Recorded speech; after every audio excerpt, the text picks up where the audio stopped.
Enhancing penalties against those committing crimes against social workers. It's something that's been proposed for years at the Illinois State House, but for some reason, it's been taboo to advance legislation that enhances penalties. And looks like there's now a bipartisan effort to do that after the tragedy that happened just south of here in Springfield on Tuesday. It was actually South Sangamon County in a small village of Thayer. My wife and I go to a restaurant there somewhat regularly. It's a great hidden secret, Mick and Mary's, a wonderful restaurant. But to hear the horrible tragedy, the unspeakable crime that happened there, it's heartbreaking that a Department of Children and Family Services employee in the line of duty getting murdered viciously. It's not the first DCFS employee that's been murdered in the line of duty. Several years ago, there was another DCFS worker that was also murdered, and we'll talk now with somebody who's had their attention on this issue for years now, and that is State Representative Tony McCombie here on the WMAY Morning News Feed. I'm Greg Bishop, 745 here on WMAY, and State Representative McCombie, thanks again for taking time with us. Let's, of course, focus on these two individuals who've lost their lives in the past, 3 or 4 years here. The most recent being Deidre Silas in Thayer, but Pam Knight was another one in your part of the state that lost her life. Tell us about that case. Good morning. Good morning. Thanks for having me on. Excuse me. I appreciate that. Yeah, there's a lot with this bill. A lot of history. We've started this process in 2018, actually, right after the brutal murder. The case is a little different in the fact of the charges. The charge for under Pam Knight, it was aggravated battery. In Deidre's case, it's aggravated battery with a weapon.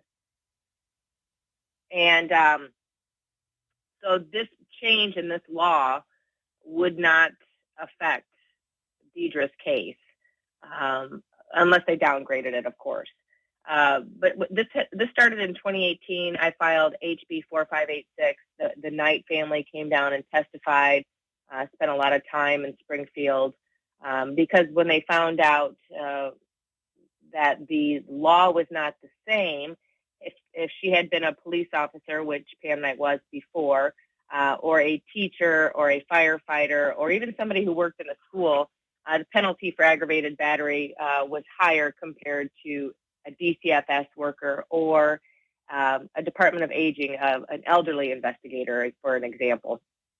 The penalty was less. That was the year that a lot of bills were made examples of under the enhancement of penalties, as they like to call them.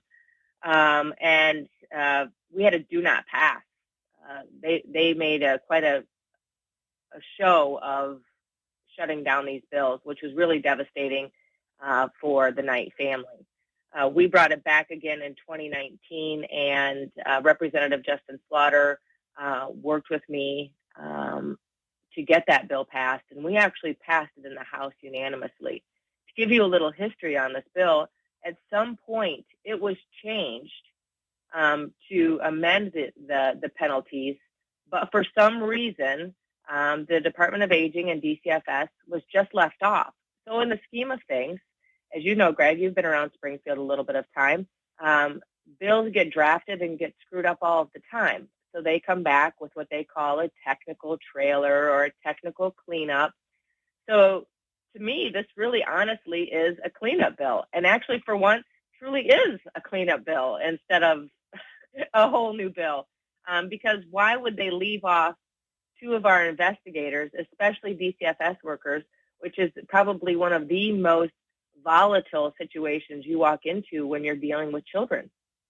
So luckily, Justin Slaughter got us, worked with us, and we have a unanimous roll.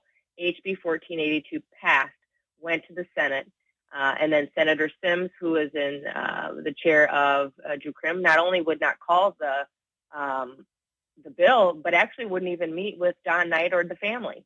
And so it died in the Senate. And then last year we had HB 4322, which is this General Assembly. And again, it did not move. Now, in May, to give Chairman Slaughter some credit, I said to him, because I'm on Jude Crim with him, I said, hey, what's going on with Pam Knight's bill? Why are we not calling that? And he said, well, I thought it already passed.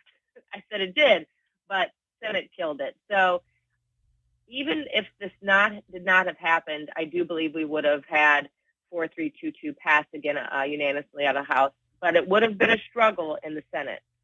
I find it interesting, but I don't care how we get there, Greg. I want this to be passed. I do find it interesting that with another murder, that now we're going to see this passed, but I'm not passing it. Doris Turner's going to take SB 070. I think that's the number in the Senate. I don't see that yet filed, but LaToya Greenwood is carrying it, HB 4385 in the House. Gotcha. So we will see this advance now that it's got bipartisan support. State Representative Tony McCombie with us. Is this enough? Enhancing penalties, that's after the fact.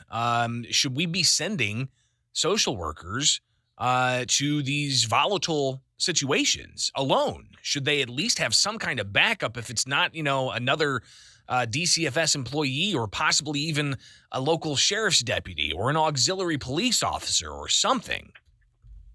Well, this bill, to be quite honest, and I think there's a lot of contention about it because this particular bill, like I said, really is a cleanup bill. It will not deter crime, and I've never sold it that it's going to deter crime. Do I think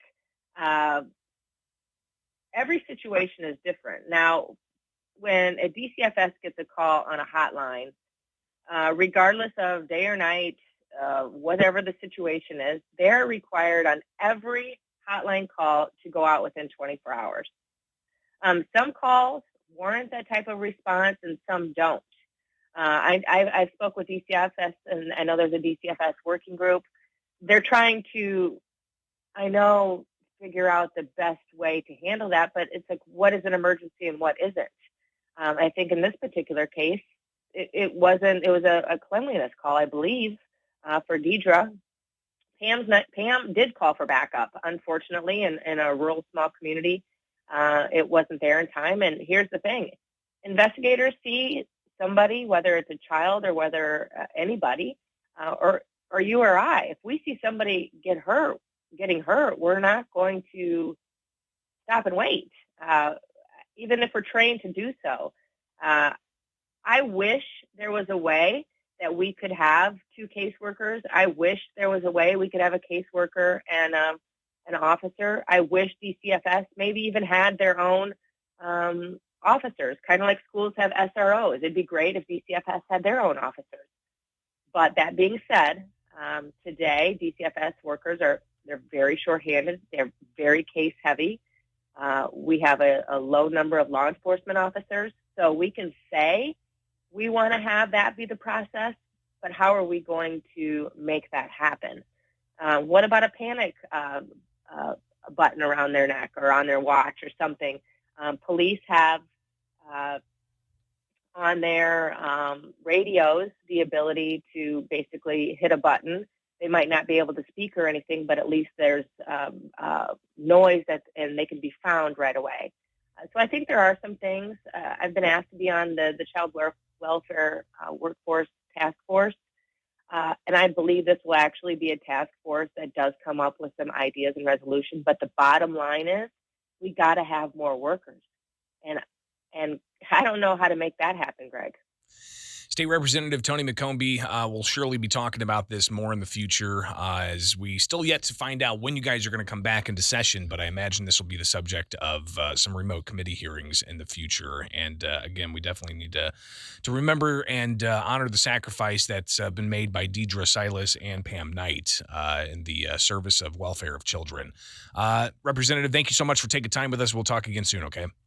Absolutely. Thank you, and prayers to the families. It is the WMAY morning news feed now 7:53.